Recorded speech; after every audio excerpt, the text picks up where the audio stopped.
বাংলা সাহিত্যের কিছু রোমাঞ্চকর গল্প দিয়ে সাজানো আমাদের বিশেষ নিবেদন। শুনছেন the Bong story tune YouTube channel. বঙ্কুবাবুকে কেউ কোনোদিন রাগতে দেখেনি। সত্যি বলতে কি, তিনি রাগলে যে কিরকম ব্যাপারটা হবে, কি যে বলবেন বা করবেন তিনি, সেটা আন্দাজ করা ভারী শক্ত। অথচ রাগবার যে কারণ ঘটে না তা মোটেই নয়। আজ 22 বছর তিনি কাকুড়গাছি প্রাইমারি স্কুলে ভূগোল বা বাংলা পড়িয়ে আসছেন। এর মধ্যে যে কত ছাত্র এলো গেল, কিন্তু বঙ্কুবাবুর পেছনে লাগা ব্ল্যাকবোর্ডে তার ছবি আঁকা, তার বসবার জায়গায় গাবের আঠা মাখিয়ে রাখা, কালী পুজোর রাত্রে তার পেছনে ছুঁচোবাজি ছেড়ে দেওয়া, এ সবই এই 22 বছর ধরে ছাত্র পরম্পরায় চলে আসছে। বঙ্কুবাবু কিন্তু কখনো রাগেননি, কেবল মাঝে মাঝে গলা খাঁকরিয়ে বলেছেন। এর একটা কারণ অবশ্যই এই যে তিনি যদি রাগটাই করে মাস্টারি ছেড়ে দেন, তো তার মতো গরিব লোকের পক্ষে এই বয়সে আরেকটা মাস্টারি বা চাকরি খুঁজে পাওয়া খুবই শক্ত। আরেকটা কারণ হলো, ক্লাস ভর্তি দুষ্টু ছেলের মধ্যে দু একটা করে ভালো ছাত্র প্রতিবারেই থাকে। বঙ্কুবাবু তাদের সঙ্গে ভাব করে তাদের পড়িয়ে এত আনন্দ পান যে তাতেই তার মাস্টারি সার্থক হয়ে যায়। এইসব ছাত্রদের তিনি কখনো কখনো নিজের বাড়িতে নিয়ে আসেন, তারপর বাটি করে মুরগি খেতে দিয়ে গল্পচ্ছলে দেশ বিদেশের আশ্চর্য ঘটনা শোনান। আফ্রিকার গল্প, মেরু আবিষ্কারের গল্প, ব্রাজিলের মানুষ খেকো মাছের গল্প, সমুদ্রগর্ভে তলিয়ে যাওয়া আটলান্টিস মহাদেশের গল্প, এ সবই বঙ্কুবাবু চমৎকার করে বলতে পারেন। শনি রবিবার সন্ধেবেলাটা বঙ্কুবাবু যান গ্রামের উকিল শ্রীপতি মজুমদারের আড্ডায়। অনেকবার ভেবেছেন আর যাবেন না, এই শেষবার আর না। কারণ ছাত্রদের টিটকিরি গা শোয়া হয়ে গেলেও বুড়োদের পেছনে লাগাটা যেন কিছুতেই বরদাস্ত হয় না।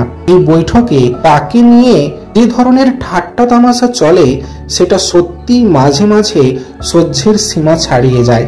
এই তো সেদিন 2 মাসও হয়নি ভূতের কথা হচ্ছিল। বঙ্কুবাবু সচরাচর মুখ খোলেন না। সেদিন কি জানি হলো, হঠাৎ বলে ফেললেন যে তার ভূতের ভয় নেই। আর যায় কোথায়? এমন সুযোগ কি এসব লোকে ছাড়ে? রাত্রে বাড়ি ফেরার পথে বঙ্কুবাবুকে যাচ্ছে তাই ভাবে নাজেহাল হতে হলো। মিত্তিরদের তেঁতুল গাছটার তলায় কে এক লিকলিকে লম্বা লোক ভুসুটুসো মেখে অন্ধকারে তার পিঠের ওপর পড়ল ঝাঁপিয়ে। এই আড্ডারই কারো চক্রান্ত আর কি। ভয় অবশ্যই পাননি বঙ্কুবাবু, তবে চোট লেগেছিল। 3 দিন ঘাড়ে ব্যথা ছিল। আর সবচেয়ে যেটা বিশ্রী, তার নতুন পাঞ্জাবিটা কালি টালি লেগে ছিঁড়ে টিড়ে একাকার হয়ে গিয়েছিল। ঠাট্টার এ কি রকম রে বাবু? এছাড়া ছোটখাটো পিছনে লাগার ব্যাপার তো লেগেই আছে। এই যেমন ছাতাটা জুতোটা লুকিয়ে রাখা, পানে আসল মশলার বদলে মাটির মশলা দেওয়া, জোর করে ধরে বেঁধে গান গাওয়ানো ইত্যাদি। কিন্তু তাও আড্ডায় আসতে হয়, না হলে শ্রীপতিবাবু কি ভাববেন? একে তো তিনি গায়ের গণ্যমান্য লোক, দিনকে রাত করতে পারেন এমন ক্ষমতা তার উপরে আবার তার বঙ্কুবাবু না হলে চলেই না। তিনি বলেন, একজন থাকবে যাকে নিয়ে বেশ রসিয়ে রগড় করা চলবে, নইলে আর আড্ডা, ডাকো বঙ্কু বিহারীকে। আজকের আড্ডার সুর ছিল উচ্চগ্রামের, অর্থাৎ স্যাটেলাইট নিয়ে কথা হচ্ছিল। আজই সন্ধ্যায় সূর্য ডোবার কিছুক্ষণ পরেই উত্তর দিকের আকাশে একটি চলন্ত আলো দেখা গেছে। মাস 3 আগেও একবার ওই রকম আলো দেখা গিয়েছিল এবং তাই নিয়ে আড্ডায় বিস্তর গবেষণা চলেছিল। পরে জানা যায় ওটা একটা রাশিয়ান স্যাটেলাইট। ফটকা না ফোসকা এই গোছের কি একটা নাম, সেটা নাকি 400 মাইল ওপর দিয়ে বনবন করে পৃথিবীর চারিদিকে ঘুরছে এবং তার থেকে নাকি বৈজ্ঞানিকেরা অনেক নতুন নতুন তথ্য জানতে পারছেন। আজকের আলোটা বঙ্কুবাবু প্রথম দেখেছিলেন, তারপর তিনি সেটা নিধু মুক্তারকে রেখে দেখান। কিন্তু আড্ডায় এসে বঙ্কুবাবু দেখলেন যে নিধুবাবু অম্লান বদনে প্রথম দেখার ক্রেডিটটা নিজেই নিয়েছেন এবং সেই নিয়ে খুব বড়াই করছেন। বঙ্কুবাবু কিছু বললেন না। স্যাটেলাইট সম্বন্ধে এখানে কেউই বিশেষ কিছু জানেন না, তবে এসব কথা বলতে তো আর টিকিট লাগে না, বা বললে পুলিশও ধরে না, তাই সবাই ফোড়ন দিচ্ছেন। চণ্ডীবাবু বললেন, যাই বলো বাপু, ওসব স্যাটেলাইট নিয়ে খামোকা মাথা ঘামানো আমাদের শোভা পায় না। আমাদের কাছে ও যা সাপের মাথার মনীয়তা, কোথায় আকাশে কোন কোণে আলোর ফুটকি দেখেছো তাই নিয়ে খবরের কাগজ লিখছে, আর তাই পরে তুমি বৈঠকখানায় বসে পান চিবোতে চিবোতে বাহবা দিচ্ছ, যেন তোমারই কীর্তি, তোমারই গৌরব, হাততালিটা যেন তোমারই পাওনা। রামকানাইয়ের বয়স কম, সে বলল, আমার না হোক, মানুষের তো সবার ওপরে মানুষ সত্য। চণ্ডীবাবু বললেন, রাখো রাখো, যত সব মানুষ, না তো কি বাঁদরে বাড়াবে স্যাটেলাইট, মানুষ ছাড়া আর আছে কি? নিধু মুক্তার বললেন, আচ্ছা বেশ, স্যাটেলাইটের কথা ছেড়েই দিলাম, তাতে না হয় লোক টোক নেই, কেবল একটা যন্ত্র পাক খাচ্ছে, তা সে তো লাট্টুও পাক খায়, সুইচ টিপলে পাখাও ঘোরে, যাকে। কিন্তু রকেটের ব্যাপারটা তো নেহাত ফেলনা নয় ভায়া।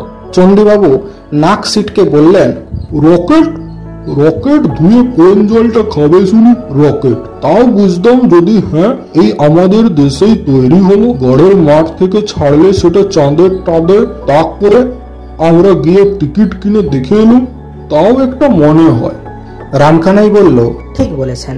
আমাদের কাছে রকেটও যা, ঘোড়ার ডিমও তাই। ভৈরব চক্রবর্তী বললেন, ধরো যদি অন্য গ্রহ টহ থেকে একটা কিছু পৃথিবীতে এলেই বাকি, তুমি আমি তো আর সেটাকে দেখতে পাবো না। তা বটে। আড্ডার সবাই চায়ের পেয়ালায় মুখ দিলেন। এরপর তো আর কথা চলে না। এই অবসরে বঙ্কুবাবু খুব করে একটু কেসে নিয়ে মৃদুস্বরে বললেন, ধরুন যদি এইখানেই আসে। নিধুবাবু অবাক হবার ভান করে বললেন, বেকা আবার কি বলছে হে? কে আসবে এইখানে? কোত্থেকে আসবে? বঙ্কুবাবু আবার মৃদুস্বরে বললেন, অন্য গ্রহ থেকে কোনো লোক টোক। ভৈরব চক্রবর্তী তার অভ্যাস মতো বঙ্কুবাবুর পিঠে একটা অভদ্র চাপড় মেরে দাঁত বার করে বললেন, বাহ বঙ্কুবিহারী, বাহ! অন্য গ্রহ থেকে লোক আসবে এইখানে, এই গণ্ডগ্রামে? লন্ডন নয়, মস্কো নয়, নিউ ইয়র্ক নয় কলকাতাও, একেবারে এই কাঁকুড়গাছি? তোমার তো সক্ষম নয়। বঙ্কুবাবু চুপ করে গেলেন, কিন্তু তার মন বলতে লাগলো, সেটা আর এমন অসম্ভব কি?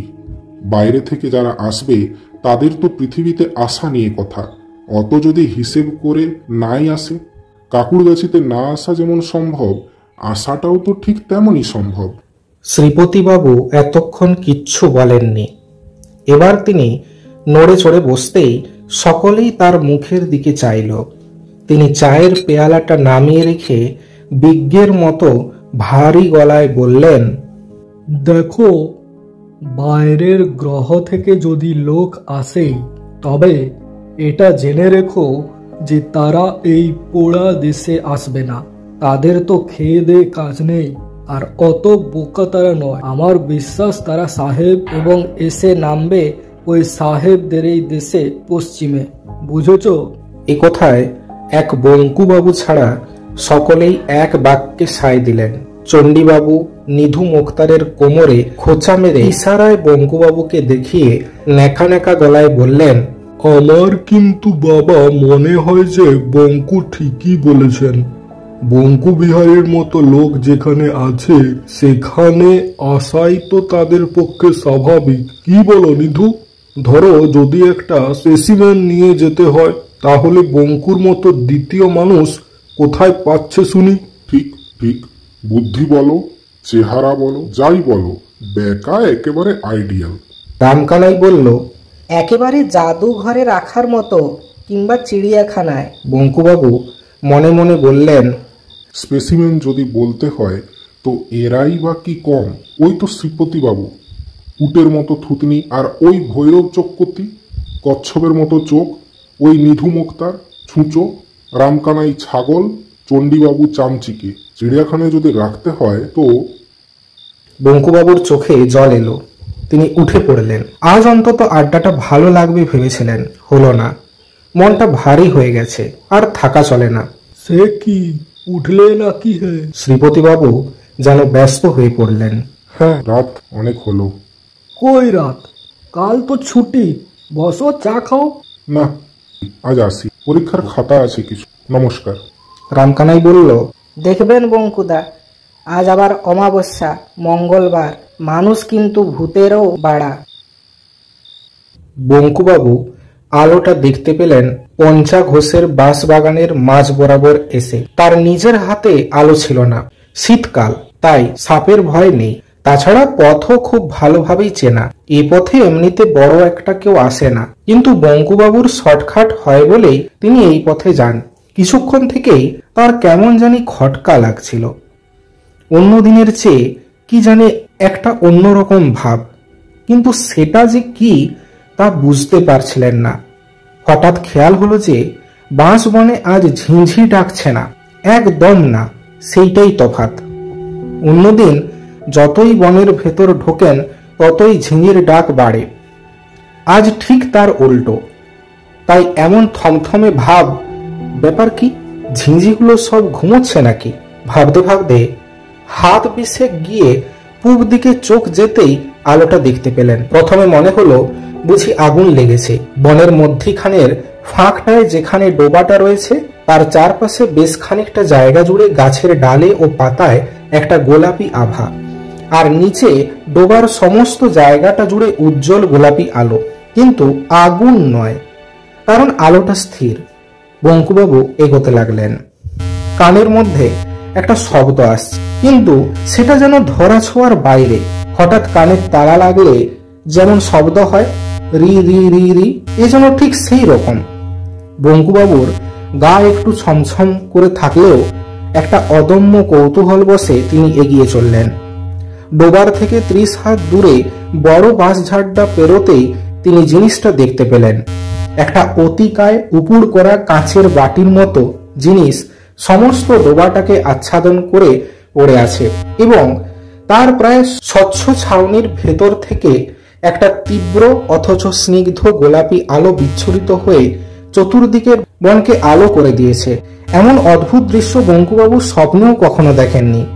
অবাক বিস্ময়ে কিছুক্ষণ চেয়ে থাকার পর বঙ্কুবাবু লক্ষ্য করলেন যে জিনিসটা স্থির হলেও যেন নির্জীব নয়, অল্প অল্প স্পন্দনের আভাস পাওয়া যাচ্ছে।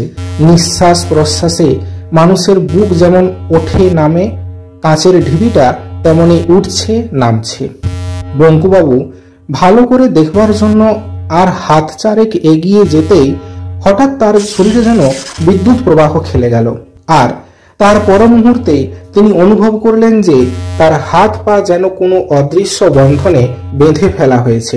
তার শরীরে আর শক্তি নেই, তিনি না পারেন এগোতে, না পারেন পিছোতে। কিছুক্ষণ এইভাবে আড়ষ্ট দাঁড়িয়ে থেকে বঙ্কুবাবু দেখলেন যে জিনিসটার স্পন্দন আস্তে আস্তে থেমে গেল, আর সঙ্গে সঙ্গে মিলিয়ে গেল সেই অদ্ভুত কানে তালা লাগার শব্দটা। তারপর হঠাৎ রাতের স্তব্ধতা ভেদ করে কতকটা মানুষের মতো কিন্তু অত্যন্ত মিহি গলায় চিৎকার এলো, মিলি পিপিং খোক, মিলি পিপিং খোক। বঙ্কুবাবু চমকে গিয়ে থ, এ আবার কি ভাষা রে বাবা, আর যে বলছে সেই বা কোথায়? দ্বিতীয় চিৎকার শুনে বঙ্কুবাবুর বুকটা ধড়াস করে উঠল। হো আর ইউ, হো আর ইউ। এই যে ইংরেজি, হয়তো তাকেই জিজ্ঞেস করা হচ্ছে প্রশ্নটা। বঙ্কুবাবু ঢোক গিলে বললেন, I am Bonku Bihari Dutta sir, Bonku Bihari Dutta. প্রশ্ন এলো, are you English, are you English? বঙ্কুবাবু চেঁচিয়ে বললেন, no no sir, Bengali Kayastha sir. একটুক্ষণ চুপচাপের পর পরিষ্কার উচ্চারণে কথা এলো, নমস্কার। বঙ্কুবাবু হাঁপ ছেড়ে বললেন, নমস্কার। বলার সঙ্গে সঙ্গে লক্ষ্য করলেন যে তার হাত পায়ের অদৃশ্য বাঁধনগুলো যেন আপনা থেকেই আলগা হয়ে গেল। তিনি ইচ্ছা করলেই পালাতে পারেন, কিন্তু পালালেন না, কারণ তিনি দেখলেন সেই অতিকায় কাঁচের ঢিবির একটা অংশ আস্তে আস্তে দরজার মতো খুলে যাচ্ছে। সেই দরজা দিয়ে বেরিয়ে এলো প্রথম একটা মসৃণ বলের মতো মাথা, তারপর একটা অদ্ভুত প্রাণীর সমস্ত শরীরটা। লিকলিকে শরীরের মাথা বাদে সমস্তটাই একটা চকচকে গোলাপি পোশাকে ঢাকা। মুখের মধ্যে কান ও নাকের জায়গায় দুটো করে ও ঠোঁটের জায়গায় একটা ফুটো। লম্বা চুলের লেশ মাত্র নেই। হলদে গোলগাল চোখ দুটো এমনই উজ্জ্বল যে দেখলে মনে হয় আলো জ্বলছে। লোকটা আস্তে আস্তে বঙ্কুবাবুর দিকে এগিয়ে এসে তার 3 হাত দূরে থেকে তাকে এক দৃষ্টে দেখতে লাগলো। বঙ্কুবাবুর হাত দুটো আপনা থেকেই জোর হয়ে এলো। প্রায় 1 মিনিট দেখার পর লোকটা সেই রকম বাঁশির মতো মিহি গলায় বলল, তুমি মানুষ? বঙ্কুবাবু বললেন, হুম। লোকটা বলল, এটা পৃথিবী? বঙ্কুবাবু বললেন, ঠিক ধরেছি, যন্ত্রপাতিগুলো গোলমাল করেছে। যাবার কথা ছিল প্লুটোয়। একটা সন্দেহ ছিল মনে, তাই তোমাকে প্রথমে প্লুটোর ভাষায় প্রশ্ন করি। যখন দেখলাম তুমি উত্তর দিলে না, তখন বুঝতে পারলাম যে পৃথিবীতেই এসে পড়ে। পণ্ডশ্রম হলো। ছি ছি ছি, এত দূরে এসে। আরেকবার এরকম হয়েছিল, বুধ যেতে বৃহস্পতি গিয়ে পড়েছিল। একদিনের তফাৎ আর কি। বঙ্কুবাবু কি বলবেন বুঝতে পারলেন না। তাছাড়া ওর এমনিতেই অস্বস্তি লাগছিল, কারণ লোকটা সরু সরু আঙুল দিয়ে ওর হাত পা টিপে টিপে দেখতে আরম্ভ করেছে। টেপা শেষ করে লোকটা বলল, আমি ক্রেনিয়াস গ্রহের অ্যাং, মানুষের চেয়ে অনেক উচ্চ স্তরের প্রাণী। এই লিখলিকে 4 ফুট লোকটা মানুষের চেয়ে উচ্চ স্তরের প্রাণী বললেই হলো। বঙ্কুবাবুর হাসি পেল। লোকটা কিন্তু আশ্চর্যভাবে বঙ্কুবাবুর মনের কথা বুঝে ফেলল। সে বলল, অবিশ্বাস করার কিছু নেই, প্রমাণ আছে। তুমি কটা ভাষা জানো? বঙ্কুবাবু মাথা চুলকিয়ে বললেন, বাংলা, ইংরেজি আর মানে হিন্দিটা মানে আড়াইটে আর কি। হ্যাঁ, আমি জানি 14,000। তোমাদের সৌরজগতে এমন ভাষা নেই যা আমি জানি না। তাছাড়া আরো 31টি বাইরের গ্রহের ভাষা আমার জানা আছে। এর 25টি গ্রহে আমি নিজে গিয়েছি। তোমার বয়স কত? 50। আমার 833। তুমি যাও আর খাও। বঙ্কুবাবু এই সেদিন কালী পুজোয় পাঁঠার মাংস খেয়েছেন না, বলেন কি করে? অ্যাং বলল, আমরা খাই না, বেশ কয়েকশো বছর হলো ছেড়ে দিয়েছি। আগে খেতাম, হয়তো তোমাকেও খেতাম। বঙ্কুবাবু ঢোক গিললেন। এই জিনিসটা দেখেছ? অ্যাং একটা নুড়ি পাথরের মতো ছোট্ট জিনিস বঙ্কুবাবুর হাতে দিল। সেটা হাতে ঠেকতেই বঙ্কুবাবুর সর্বাঙ্গে আবার এমন একটা শিহরণ খেলে গেল যে তিনি তৎক্ষণাৎ ভয়ে পাথরটা ফেরত দিয়ে দিলেন। অ্যাং হেসে বলল, এটা আমার হাতে ছিল বলে তুমি এতক্ষণ এগোতে পারোনি। কেউ পারে না। শত্রুকে জখম না করে অক্ষম করার মতো এমন জিনিস আর নেই। বঙ্কুবাবু এবার সত্যি অবাক হতে শুরু করেছেন। অ্যাং বলল, এমন কোনো জায়গা বা দৃশ্য আছে কি যা তোমার দেখতে ইচ্ছা করে কিন্তু হয়ে ওঠে না? বঙ্কুবাবু ভাবলেন, সারা পৃথিবীটাই তো দেখা বাকি। ভূগোল পড়ান, অথচ বাংলাদেশের গুটিকত গ্রাম ও শহর ছাড়া আর কি দেখেছেন তিনি? বাংলাদেশেরই বা কি দেখেছেন? হিমালয়ের বরফ দেখেননি, দীঘার সমুদ্র দেখেননি, সুন্দরবনের জঙ্গল দেখেননি, এমনকি শিবপুরের বাগানের সেখানে বটগাছটা পর্যন্ত দেখেননি। মুখে বললেন, অনেক কিছুই তো দেখিনি। ধরুন গরম দেশের মানুষ, তাই নর্থ পোলটা দেখতে খুব ইচ্ছা করে। অ্যাং একটা ছোট্ট কাঁচ লাগানো নল বার করে বঙ্কুবাবুর মুখের সামনে ধরে বলল, এইটাই চোখ লাগাও। চোখ লাগাতেই বঙ্কুবাবুর গায়ে কাঁটা দিয়ে উঠল। এও কি সম্ভব? তার চোখের সামনে ধু ধু করছে বরফের মরুভূমি। তার মাঝে মাঝে মাথা উঁচিয়ে আছে পাহাড়ের মতো এক একটা বরফের চাঁই। উপরে গাঢ় নীল আকাশে রামধনুর রঙে রঙিন বিচিত্র নকশা সব ক্ষণে ক্ষণে রূপ পাল্টাচ্ছে। আরোরা বোরিওলিস, ওটা কি? ইগলু, ওই পোলার বেয়ারের সারি, ওই পেঙ্গুইনের দল, ওটা কোন বিভৎস জানোয়ার? ভালো করে দেখে বঙ্কু চিনলেন সিন্ধু ঘটক। একটা নয়, দুটো। প্রচণ্ড লড়াই চলছে। মূলোর মতো জোড়া দাঁত একটা আর একটার গায়ে বসিয়ে দিল। শুভ্র বরফের গায়ে লাল রক্তের স্রোত। পৌষ মাসের শীতে বরফের দৃশ্য দেখে বঙ্কুবাবুর ঘাম ঝরতে শুরু করলো। অ্যাং বলল, ব্রাজিলে যেতে ইচ্ছা করে না? বঙ্কুবাবুর মনে পড়ে গেল সেই মাংস খেকো ফিরহানা মাছ। আশ্চর্য, লোকটা তার মনের কথা টের পায় কি করে? বঙ্কুবাবু আবার চোখ লাগালেন। গভীর জঙ্গল, দুর্ভেদ্য অন্ধকারে লতাপাতার ফাঁক দিয়ে গলে আসা ইতস্তত রোদের ছিটে ফোটা একপাশে একটা প্রকাণ্ড গাছ, তা থেকে ঝুলছে। ওটা কি? সর্বনাশ! এত বড় সাপ বঙ্কুবাবু জীবনে কখনো কল্পনাও করতে পারেননি। হঠাৎ তার মনে পড়ে গেল কোথায় যেন পড়েছেন ব্রাজিলের অ্যানাকোন্ডা, অজগরের বাবা। কিন্তু মাছ কই? ওই যে একটা খাল, দুপাশে ডাঙায় কুমির রোদ পোয়াচ্ছে। সার সার কুমির, তার একটা নড়ে উঠে জলে নামবে।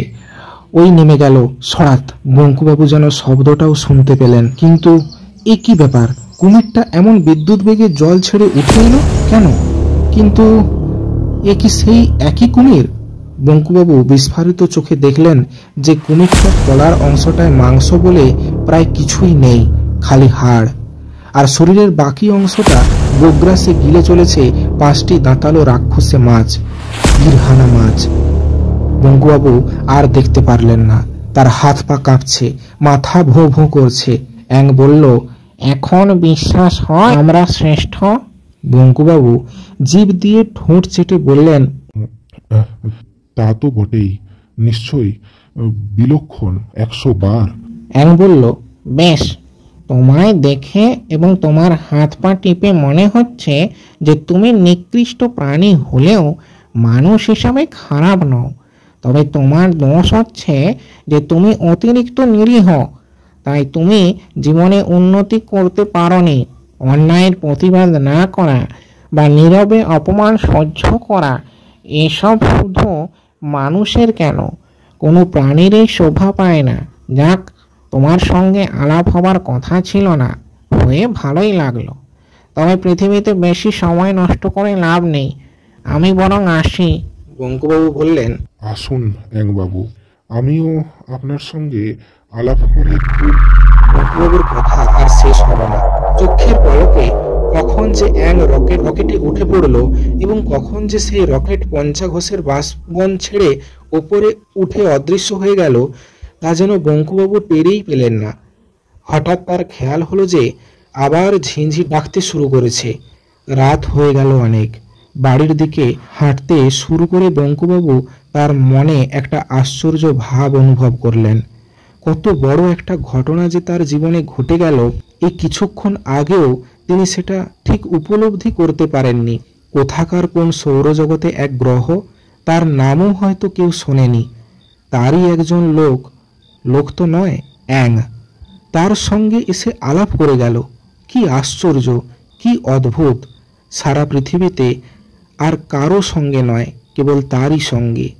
তিনি শ্রী বঙ্কু বিহারী দত্ত, কাকুরগাছি প্রাইমারি স্কুলে ভূগোল এবং বাংলার শিক্ষক।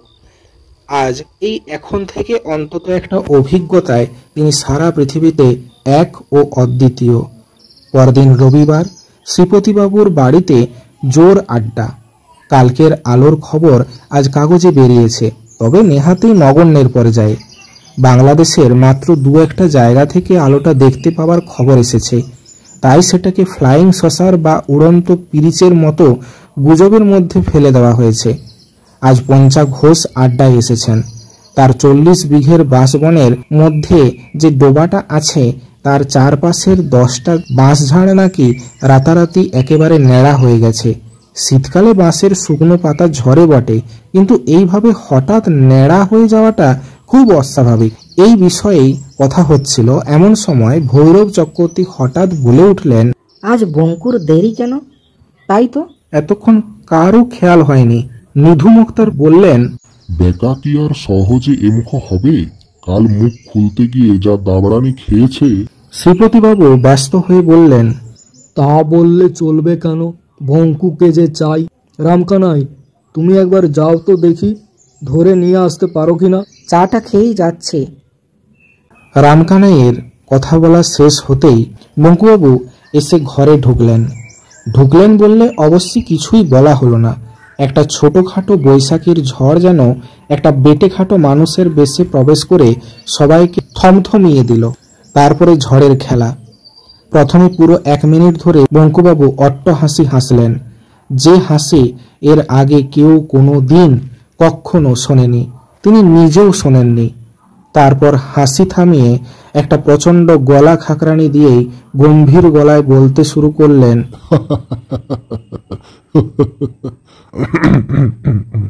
বন্ধুগণ, আমি অত্যন্ত আনন্দের সঙ্গে জানাচ্ছি যে আজ এই আড্ডায় আমার শেষ দিন।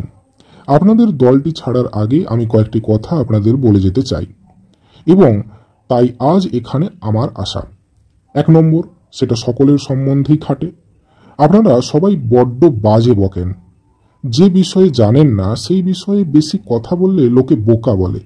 2 নম্বর, এটা চণ্ডীবাবুকে বলছি, আপনাদের বয়সে পরের ছাতা জুতো লুকিয়ে রাখা শুধু অন্যায় নয়, ছেলে মানুষই। দয়া করে আমার ছাতাটা ও খয়েরি ক্যাম্বিসের জুতোটা কালকের মধ্যে আমার বাড়িতে পৌঁছে দেবেন। নিধুবাবু, আপনি যদি আমাকে বেকা বলে ডাকেন তবে আমি আপনাকে ছেঁদা বলে ডাকব, আপনাকে সেইটাই মেনে নিতে হবে। আর শ্রীপতিবাবু, আপনি গণ্যমান্য লোক, আপনার মোসাহেবের প্রয়োজন হবে বই কি, কিন্তু জেনে রাখুন যে আজ থেকে আমি আর ও দলে নেই। যদি বলেন তো আমার পোষা হুলোটাকে পাঠিয়ে দিতে পারি, ভালো পা চাটতে পারে। ওহ পঞ্চাবাবু, আপনিও এসেছেন দেখছি। আপনাকে খবরটা দিয়ে রাখি, কাল রাত্রে ক্রেনিয়াস গ্রহ থেকে একটি অ্যাং এসে আপনার বাঁশবাগানের ডোবাটির মধ্যে নেমেছিল। আমার সঙ্গে তার আলাপ হয়েছে। লোকটি অ্যাংটি ভারী ভালো। এই বলে বঙ্কুবাবু তার বাঁ হাত দিয়ে ভৈরব চক্রবর্তীর পিঠে একটা চাপড় মেরে বিষম খাইয়ে সদর্বে শ্রীপতিবাবুর ঘর থেকে বেরিয়ে গেলেন। ঠিক সেই মুহূর্তেই রামকানাইয়ের হাত থেকে চা ভর্তি পেয়ালাটা পড়ে গিয়ে সব্বাইয়ের কাপড়ে চোপড়ে গরম চা ছিটিয়ে চুরমার হয়ে গেল। শুনছিলেন সত্যজিৎ রায়ের লেখা বঙ্কুবাবুর বন্ধু। গল্পটি প্রথম প্রকাশিত হয় সন্দেশ পত্রিকায় মাঘ মাসের 1368 বঙ্গাব্দে। গল্প পাঠে আমি অর্থাৎ দিব্যেন্দু দাস।